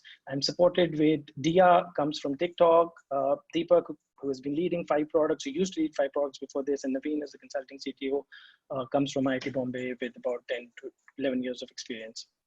We have a couple of advisors on board, including the guy in the middle, who's been an advertising veteran, and he typically knows, he's been helping us out with the right industry connect. So that's who we are, and this is what we have been doing. More than happy to take up questions. Of course, a lot of details have not been shared considering it was only a 3-minute pitch, but more than happy to talk to you separately just in case if there are questions or if you want me to cover details. Thank you. Okay, thank you so much for great pitch. Can you return please to your traction slide? Yes, please.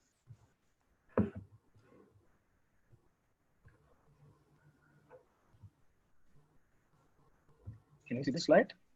Yes, and can you explain me a little bit more about your revenues? So as I understood, your revenues were approximately 1.8 million, yeah, for the last year. Yes, this is 30% of 6.1 million, absolutely.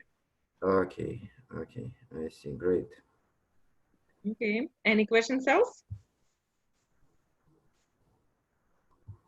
Yes, please, guys.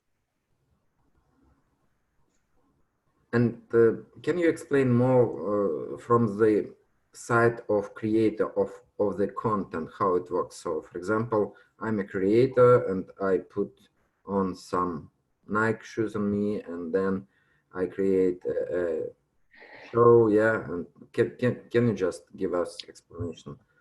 Yes, yes. So it's a mobile app that we have created, and as soon as the creator joins the app, they connect their social media accounts with the app, and we go through all the content that they have created in the past 6 to 8 months, or from the very beginning if the account is not older than 6 to 8 months.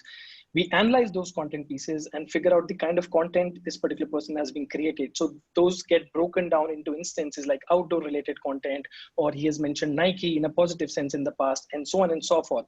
And based on all of this data, we create a persona for this particular person and match make this guy with the right brand in terms of content creation. So if I've talked about Nike in a positive sense in the past, and I've been creating a lot of outdoor related images, then I would not mind creating another content piece for Nike or for the running shoe while being on a run outside, and recommending that to my friends and family. And this content piece, the rights to this content piece then goes to Nike. They can use them perpetually on any social media platform or any other platform for that. Okay. Okay, thank you so much. Any questions else? Hi, for the time interest, you connect with me offline, because I came out of the advertising industry, obviously on both agency and client side. And there was quite a bit of people be interested in what you're doing. If you can Sure. connect me through LinkedIn, great. Thanks. Absolutely. I will. Looks like we had some wonderful interconnections. This battle, right, guys? Startups should be happy. Judges should be happy too. Girls, how is voting going on? We have 1 minute to finish our voting, and after this we'll be ready to tell about our winners today. Yes, wonderful. And while the girls are closing the votes, dear judges, please take a short minute to answer the poll we have right now. Just your opinion. We have representatives from so many countries. We just would like to know your opinion, what you see from the perspective of your country. And we'll talk about it later during networking. Just choose the industry and press submit, and that is it. And while you're doing that, Alexander, you have some special gift for the winner today, right? From the Network VC Fund. You're muted. Okay, sorry. Yeah, not really a gift. We invite the winner of today's battle to our VC House meeting. So we'll have probably 45 minutes and we can talk with the startup more closely. And so it will be maybe several VCs who are really interested to invest in this startup. So it's maybe, yeah, it's just of a gift. Of course, every opportunity is a gift nowadays, you see. Absolutely. Oh, it's a great opportunity for the startup to interact with so many top VCs. Yes, yeah, the message to the VCs, if you wanna talk with the winner of today's battle more, just we invite you to join our VC house, and you will have the possibility to talk to the winners more closely, more in detail. Every time we will invite you after the battle, probably next week. Yes. So just join us. Great. And I see that we had already closed the votes. Girls, you know who is the winner? Please tell us who is the winner. Yeah, we know, and we're ready to tell you. So the third place goes to Film Play. Your third, guys. Can you share a screen, please, with the site where the event page, where the results are published? Screen, please. Yeah, just a moment. Okay. Our silver winner today is Do You Think? Do You Think? Okay. And as we see, And thank you so much. Yeah. And the winner of today's Unicorn Battle Asia is Purple Tutor. Wonderful. Yep. Thank you. Yes. Yes, you see, you should go with Alexander after the battle, and he will lead you through all those wonderful opportunities. And of course, you'll be presenting Asia in our grand finals that will be happening online on 19th and 20th in November, and you will know some little more from our event managers, our girls. Okay. Yeah, thank you. Thank you very much. Good job, judges. Good job, startups. And we just had a poll. Kate, can you publish the results of the poll? Yeah, It's really interesting to see because I have some statistics. So we have AI and FinTech. You see? Okay. And really, Anna, you see the first 3 places are our verticals that we... Yes. Don't you love it? I love it personally because it's that we know something. Like our ecosystem, yes, plays a crucial role in development of all those verticals. And yes, maybe we not are everybody knows, but we will have 4 battles in Asia. To say the truth, we already made 2 of them, and still it will be two more in Asia. So absolutely. Yes, this one will be FinTech on October 19th. 19th? Oh, great. Yep, pretty close. Yeah, we are running till the end of the season. Yes, without no stopping. But I would like to ask your opinion towards the following. You had seen the results of the poll that we have today, and also I had recently gotten an update from the analytics saying that the most money invested in AI in Asia and Australia, in FinTech and e-commerce. Do you agree with that? And also Australia, specifically, the most money over the past 3 years were invested in esports and games. So Lisa, if you're with us, Jake from Australia, Savas, you should know also, please tell what you think. Do you agree with it, disagree? So Anna, you want to tell us that Australia started to play more? Anna? Yes, do you hear me? Yeah, I said, you want to say us that Australia started to play more in the games, yeah? Yes, like the most money over the past 3 years were invested in game industry and esports. I've got an e-gaming company and I agree with you there. And Queensland is playing a particularly strong role there. Okay. Jake is a better commentator. Jake has a much deeper understanding of the local market than I do. I'm based in Singapore. It's interesting. We haven't seen over the last 9, 12, 18 months a material increase in esports profiles, particularly out of Australia. A lot of Southeast Asian domiciled esports companies taking funding from Australia, but in terms of homegrown talent in that respect, I think it's stayed largely consistent from our end, but could perhaps be our channels to which we're sourcing deal flow, because I've definitely seen an uptick in terms of market news and whatnot for the industry. Okay, thank you. Salash, what do you think? Is like FinTech, health tech, and AI playing a crucial role in Asian markets, like is prevailing industries? Definitely, Anna. My first choice was AI, and the second choice is FinTech. Since I believe that now we are going to a new era of digital money, and I think USA is going to lose, although now it's strengthened, is going to lose its dominant power in the world due to hyperinflation, and there's going to be already some preparation of digitization of money. There's going to be new money coming up.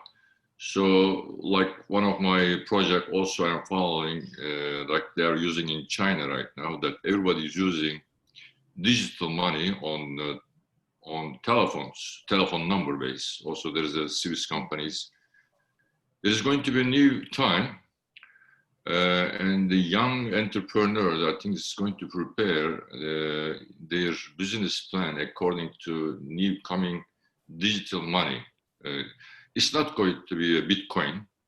Bitcoin is just a wallet, but there's going to be new monies, maybe STR of World Bank, or there's going to be a new thing, but it's not going to be definitely a dollar, because that's going to be my next actually question to other participants, especially Gary Fowler. Is he still here? I think Yes. he's from USA. Gary loves AI, I know. Exactly, and he's I can see a big investor on unicorns, but now I am kind of worrying that this much money, trillions of dollars right now, going to 4 or 5 companies, and right now the rest of the world, like us, are we just going to share the crumples of this money? Because this money is going to dollar in terms, we are talking about trillions of dollars Fed is printing.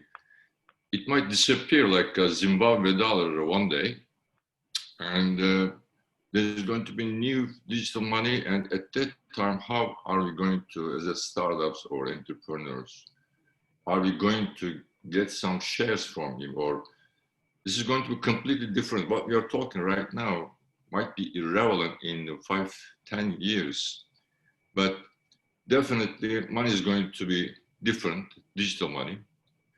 By the way, my son is just starting a European bank right now. He's the head of digital currency, and they are preparing this kind of platform. You have insights, right? Yes. So what shall we do? I think maybe as judges and also entrepreneurs have to think about, there's going to be shift of investment, way of investment. Some of you are going to remember 2000 internet bubble. I was the CEO of an internet company. Just before the bubble, my company was worth at 830 million euros. And after the bubble is burst, I was minus 35 million USD. And I tried to share save my company, going to different areas like corporate internet, etc., just to survive and create my EBITDA first time. What I'm afraid, we are going to have similar times coming up for us after the USA election.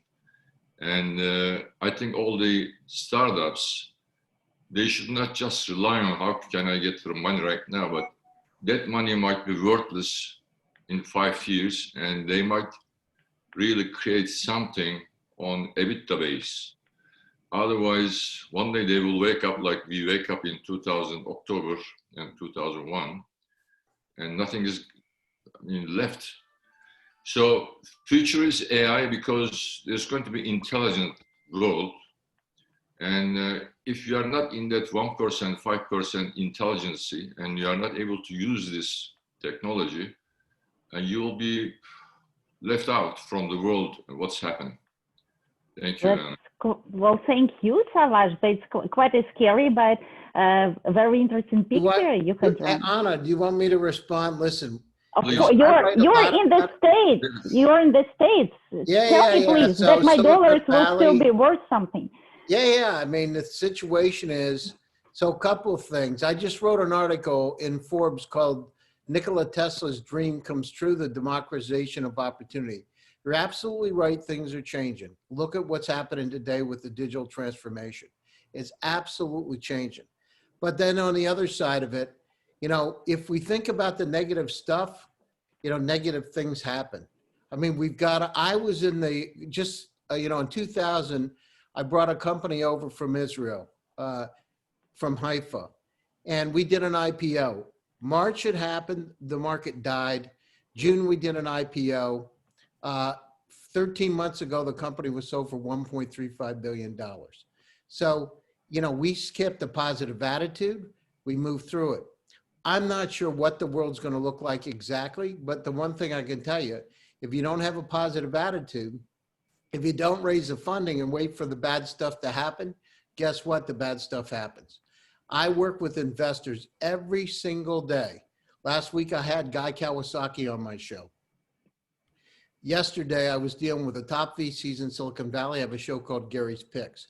The reason I'm saying that is I have discussions with them all the time. They are more aggressively investing now than I've seen in a long time. So the unemployment rate in the US has gone down. It went down from 12 during COVID to about 8.4%. So things are starting to move in the right direction. You know, the good thing about humanity is we're resilient.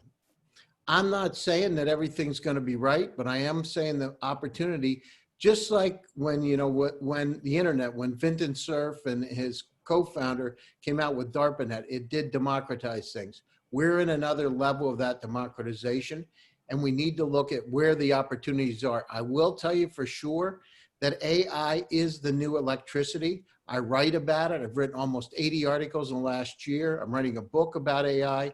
This is the place. If you want to do it, each one of the startups we had on here today talks about their, you know, AI, transportable AI models that can be used in different ways. If I was each one of you, it's how we can work together to solve incredible problems that are out there to make life a lot better. I'll give you, for instance, I have an astronaut coming onto my show, Christopher Altman. He's a quantum physicist, PhD. And we've had some deep discussions about opportunities in space. Just in the Milky Way galaxy, there are 6 billion Earth-like planets. Milky Way. It's estimated there are 200 trillion galaxies in the universe. 200 trillion. Now think about it. He told me when you look from space down at the Earth, you understand how small we are. We need to think about how we can move forward, not how we can move backwards. This is the greatest opportunity we've ever had. And for each one of you that's here needs to seize that opportunity. And AI is a new electricity. It can help us decipher this incredible amount of data that's coming at us and make our lives better. Well, thank you, Gary. And everybody is welcome to AI Battle in Asia, right, Kate? Using this opportunity. Yeah. And yeah, somebody's interrupting. No, I'm on the show. Okay, Alexander, should we wrap up? Sure, Anna. Maybe someone wanna tell us about Asian venture market a little bit more? Yeah, you have been hearing a lot of views, Alexander, and your team, you know, and also all the other, let's say, the participants, jury members. So I'm going to give you a different view from a corporate perspective, right? We run the 100 Open Startups, what the corporates are thinking, right? Because, you know, it's also important to know about the market, right?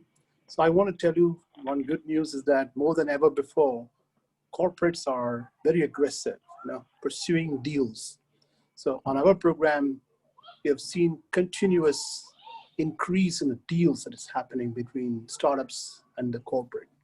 So we have 5,000 corporations in the program.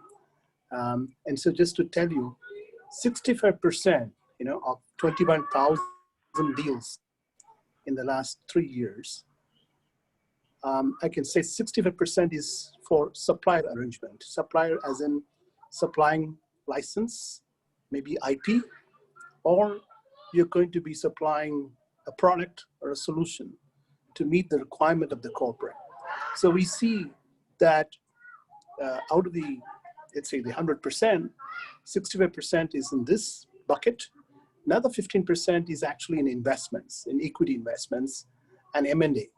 So in the last 3 years, we had 60 M&A deals happening between the corporate and the startups in our program. And we have also in Jan alone, 8 M&A deals happened.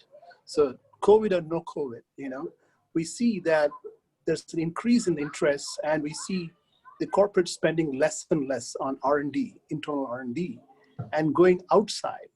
So this is what, you know, our thesis is. Open innovation is all about going outside the boundary of the organization. So for a friend from Silicon Valley, you know, I just want to say that I fully agree. We have to be positive that, you know, everything is around us, you know, looks dismal, but there's also a lot of positive, and we can say it's a silver lining in the dark cloud, as they say. And with those words, I'm here to collaborate with you all, offer this program to you guys. So anybody and everybody anybody who's looking to engage with corporate and then scale, we are here to help you. Thank you. Wonderful. Thank you, Rad. You really do great thing, because I'm sure that corporation must innovate or die, and so this is the only way, and you are in this field, so great. We need to talk with you more probably. That's what I like about our battles. Everybody is inspiring everybody, right? Only together we can move our planet to a more positive future. All right, guys? That's why we are getting together every battle. So, Kate, can you show us where we're gonna go next? Next, we're going to MENA region and Africa, exploring best health tech solutions and innovations. And then everybody is welcome to Europe AI. It will be European and Israeli startups. Everybody is welcome. Please remember, every week, Tuesday and Thursday, we are somewhere in the world exploring the best startups and making them meet top VCs from all over the world and corporation leaders. So, CEO, girls, great job. Thank you very much. It was wonderful battle. And thank you all for coming. See you all more. Thank you, Anna. Thank you, Anna. Alexander, thank you. Alexander, thank you. Thank you, Anna. Take care of yourself. Thanks, guys. You Bye, too. everybody. Thank you, everybody. Thanks for organizing. Bye-bye. Bye-bye. Thanks, Thank everyone. you. Bye.